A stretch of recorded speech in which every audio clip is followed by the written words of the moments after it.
పిల్లలకు సంబంధించి అంటే చుట్టుపక్కల ఉన్నటువంటి ప్రజలకు సంబంధించి ఏమో ఉన్నటువంటి గుడిసెలన్నింటినీ కూలగొట్టినారు.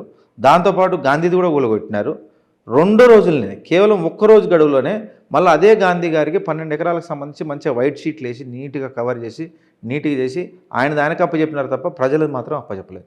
మీకు అర్థం కావాల్సింది ఏంటంటే ఎవరైతే వాళ్ళకు సంచులు ముడుపులు కట్టించుకోగలుగుతారో ఆయన వాటా ఆయనకి ఇవ్వగలుగుతారో వాళ్ళది మాత్రం అప్పగలుగుతారు తప్ప నిజంగా పొట్టకూటి కోసం హైదరాబాద్కి వచ్చి సరే కొంచెం గూడు ఏర్పాటు చేసుకొని వాళ్ళ కుటుంబాన్ని పోషించే వాళ్ళు అమాయక ప్రజలు మాత్రం రేవంత్ రెడ్డి గారు కనపడట్లేదు.